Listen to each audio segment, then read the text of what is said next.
Welcome to the Rational Egoist. I'm your host, Michael Leibowitz, and I'm going to do what I believe to be a very important episode today. Again, I'm here all by my lonesome, contrary to my normal practice of interviewing a guest. But I really feel compelled to do that and to do this episode. And let me explain why.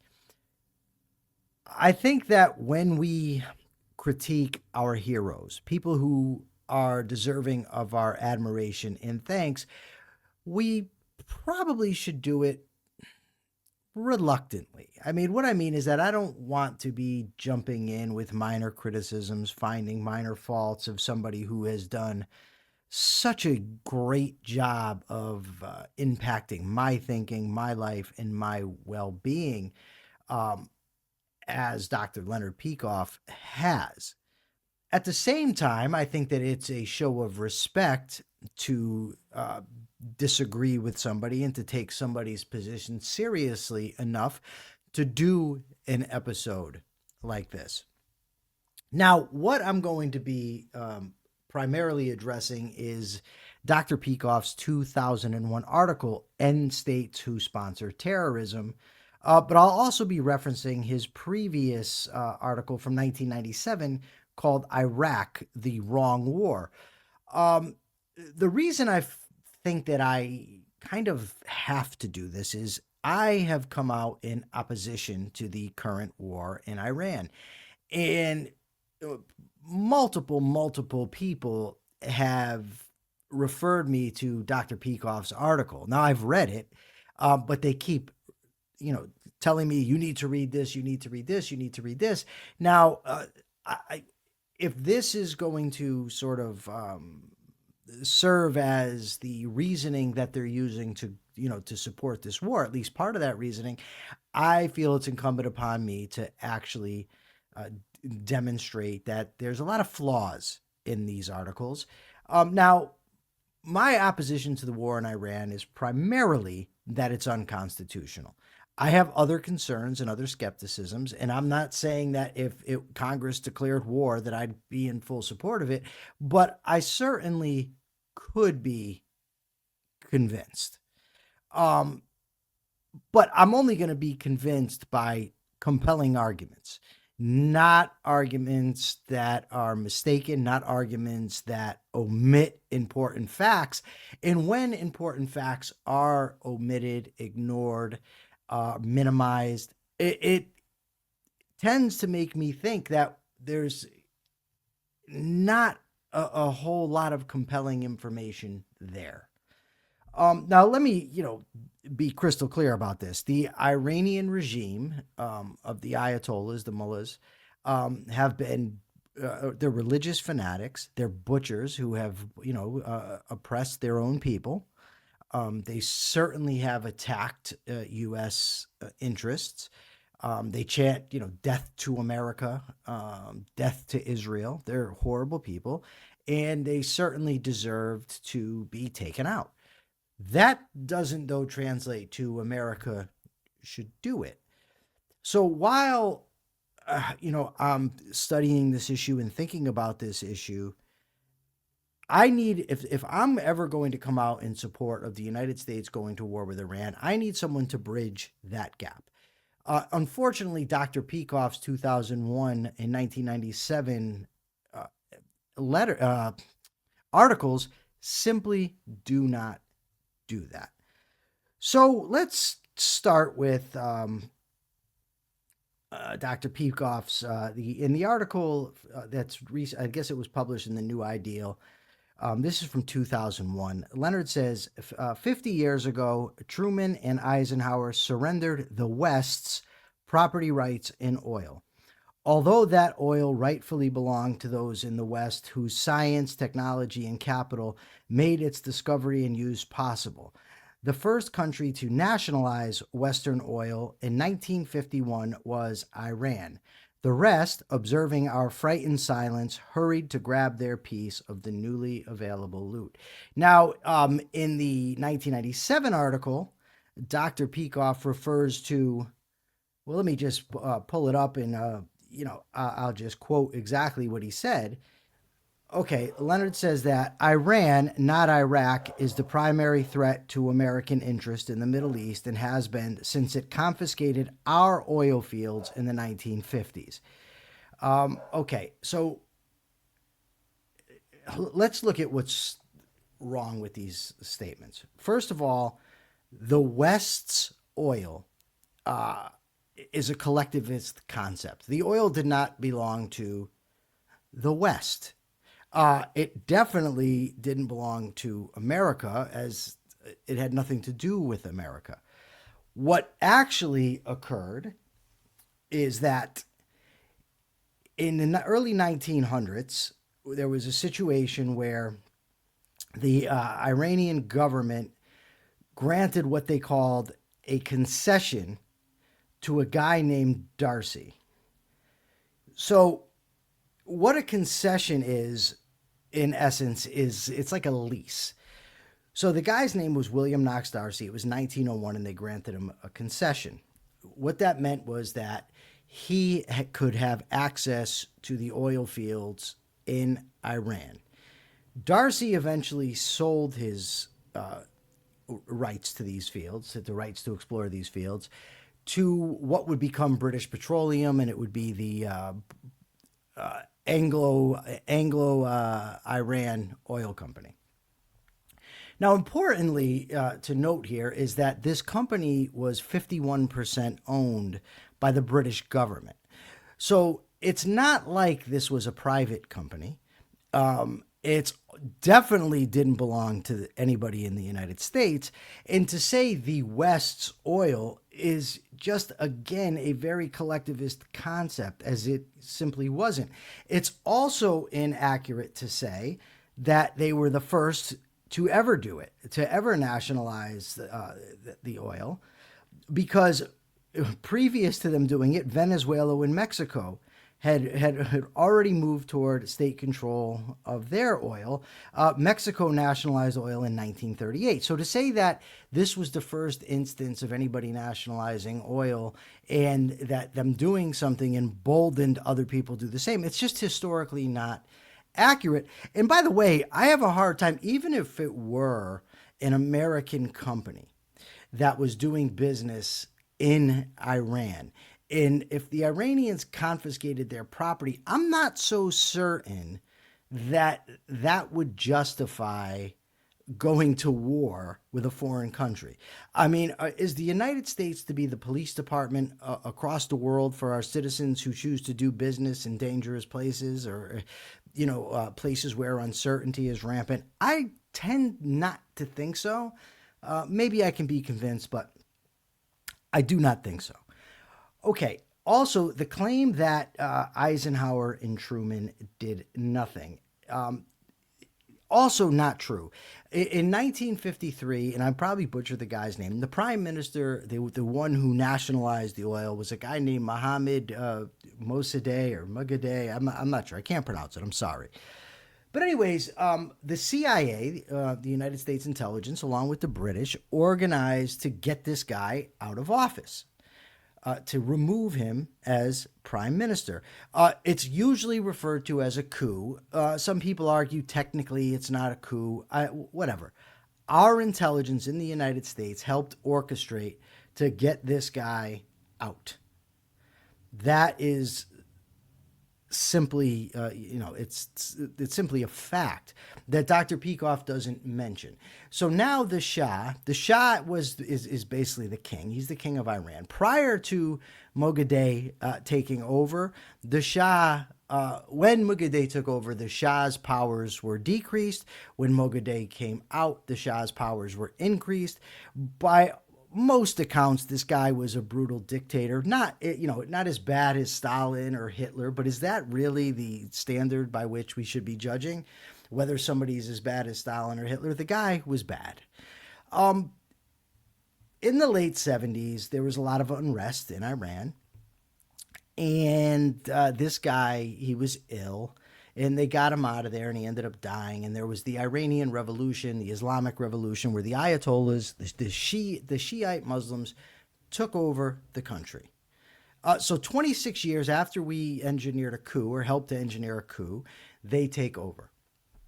So now what happens is students from over there end up storming the embassy and taking Americans hostages.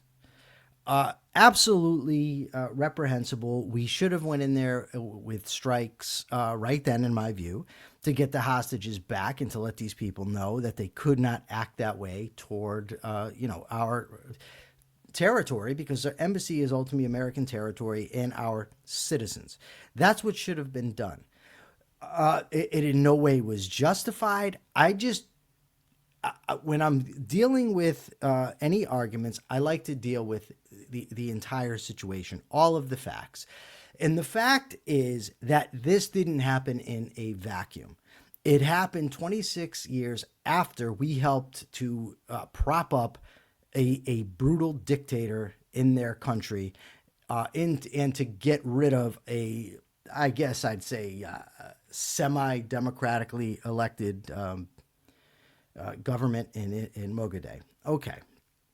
Now you fast forward a little bit, and Dr. Peikoff talks about this in the article. The United States was on a peacekeeping mission in Lebanon, and yes, Hezbollah, this brutal, disgusting terrorist organization, killed I think 240 Marines, upwards of 240 Marines. They bombed the barracks at the direction of Iran. Yes, it's an act of war. And yes, at that moment, we would have been justified in going to war with them. I have no qualms about that. But omitted from Dr. Peikoff's article is the fact that the United States backed Saddam Hussein against Iran in the 8-year war. We were on the side of Saddam Hussein. Saddam Hussein used chemical weapons against the Iranians, including the Iranian civilians. You can't analyze a situation without acknowledging everything. Not in my view, anyways. Also, in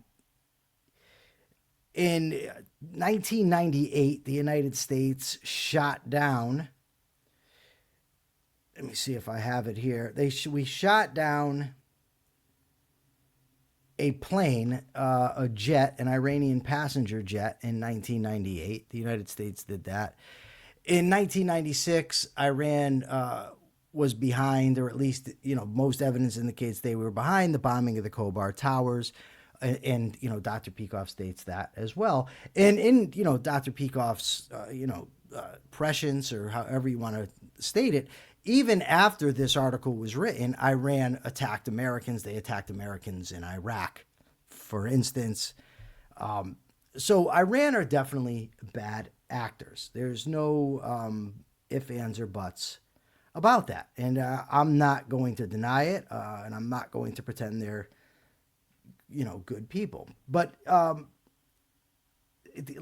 Peikoff says this. He says that the Muslim fundamentalist movement began in 1979 with the Iranian theocratic revolution. The Muslim fundamentalist movement did not begin then. The Muslim fundamentalist movement, by and large, began in 1928 with the founding of the Muslim Brotherhood in Egypt. Now, the Muslim Brotherhood served as inspiration, as a fountain for all the Sunni terrorist groups and the Iranian Revolution and the Shiite groups, all rooted in the Muslim Brotherhood, sort of coming to everybody through a guy named Sayyid Qutb, who was I guess a philosopher of sorts, if you want to call him that. So to say that the Muslim fundamentalist movement began in 1979, it's a bit of an exaggeration. Dr. Peikoff then says this. He says, Iran, according to the State Department, is the most active state sponsor of terrorism, training and arming groups from all over the Mideast, including Islamic Jihad, Hamas, and Hezbollah. That's all very accurate. The problem is this article here came after 9/11. We were attacked by Al-Qaeda in 9/11. Al-Qaeda is a Sunni group, not a Shiite group. They're actually enemies with Iran. Now, it is true that Al Qaeda, these people work together sometimes when it's convenient. There's evidence that Iran allowed Al Qaeda to transit through their country. That's true. And that's horrible. But Iran had nothing to do, for instance, with 9/11. They had no foreknowledge of it. They weren't part of the planning or anything like that. So, yes, it's true that they were funding terrorists, but the terrorist groups predominantly that they funded were the Islamic Jihad, Hamas, and Hezbollah, none of which were responsible for the 9/11 attacks in America. So, Dr. Peikoff also touts this meeting. I want to find it here. No. Okay. So he touts this meeting that allegedly took place in 2001 in Tehran amongst the nation's. Well, he claims that 5 months ago, this is when he wrote this in 2001, the world's leading terrorist groups met in Tehran. And he cites a Fox News report, but there was no credible evidence that this ever took place. So he didn't properly fact check this. He didn't properly source it, but yet he cited it. So his claim here, and he, it's very strong that Iran is sort of the inspiration or the supporter of the worst terrorism in the world that is hurting America. But even in, subsequently with ISIS, they were Sunni enemies of Iran. Iran's not inspiring them. They talk about, Leonard talks about it here. In 1979, yes, there was the Islamic Revolution. There was also the Soviet invasion of Afghanistan, and there was also the siege in Mecca of a mosque. I believe it was a mosque in Mecca that they seized. I'll tell you in 1 second what it actually was. Yes, the Grand Mosque in Mecca was seized, and that was a big event. So these things all sort of helped to create what the Muslim Brotherhood, not create, but to grow what the Muslim Brotherhood had started, which was this Islamic fundamentalism. And by the way, I do think Islamic fundamentalism is the enemy of America. Please don't misinterpret me to be saying anything else. So Dr. Peikoff says that he says the public understandably demands retaliation against Afghanistan, but in the wider context, Afghanistan is insignificant. It is too devastated even to breed many fanatics. Since it is no more these days than a place to hide, its elimination would do little to end terrorism. Well, the problem is, if you're saying to end terrorism, yes, it would have done little well, I don't know about little, but it certainly wouldn't have ended terrorism. But to say, as he does, that they're insignificant when that is where Osama bin Laden was hiding, that's where 9/11 was planned, that's where it was orchestrated, that's where, Al Qaeda had been training. To say they're insignificant is a significant really downplaying of what was actually occurring. So he goes on to say, Dr. Peikoff does, that most of the Mideast is ruled by thugs who would be paralyzed by an American victory over any of their neighbors. Iran, by contrast, is the only major country there ruled by zealots dedicated not to material gain, but to the triumph by any means, however violent, of the Muslim fundamentalist movement they brought to life. That is why Iran manufactures the most terrorists. Okay, so again, they did not bring the Muslim fundamentalist movement to life. That's simply not true. And so when you're saying they want the triumph of this movement, Iran certainly did not want the triumph of Al Qaeda or Sunnis, nor do Al Qaeda not Sunnis, Al Qaeda or what came to be ISIS later on, nor would Al Qaeda and ISIS want to see the destruction, want to see the success of Iran. He says here, whatever else it does, therefore, the U.S. can put an end to the jihad mongers only by taking out Iran. No, you would not put an end to the jihad mongers by taking out Iran. In fact, many experts, and please, I mean, everything that I'm saying here, please go fact check me on this. Don't take my word for anything. Fact check me, please. But most experts say that there actually could be something different that occurs, a reverse, that if you take out Iran, this will embolden the Sunni extremists, the Sunni fundamentalists, like Al-Qaeda, like ISIS, right? So it could actually have the opposite effect. He says that we must do the equivalent of denazifying the country, meaning Iran, by expelling every official and bringing down every branch of its government. This goal cannot be achieved painlessly by weaponry alone. It requires invasion by ground troops who will be at serious risk and perhaps a period of occupation. But nothing less will end the state that most cries out to be ended. So he's obviously calling for a full invasion of Iran, saying this will end terrorism or can take us a significant way toward ending it. But his premises that are leading him to this conclusion are false, many of them, right? He goes on to say, hold on. He says, when should we act? If not now. If our appeasement has led to an escalation of disasters in the past, can it do otherwise in the future? Do we wait until our enemies master nuclear, chemical, and biological warfare? The survival of America is at stake. The risk of a U.S. overreaction, therefore, is negligible. The only risk is underreaction. He says, the choice today is mass death in the United States or mass death in the terrorist nations. Our commander-in-chief must decide whether it is his duty to save Americans or the governments who conspire to kill them. Okay, so first of all, America did not do what he suggested. And we haven't been wiped out. We haven't suffered mass deaths over here. That has not happened. As you know, so his predictions turned out to be not accurate. It didn't occur. If you take the counterfactual, you're talking about what he was recommending was the complete annihilation of Iran, American ground forces going in to face a risk that simply wasn't there, that didn't materialize. And by the way, this is important here, because he talks about nuclear, chemical, and biological warfare. Now, it is true that Iran has, sought to enrich uranium. They did have a nuclear program.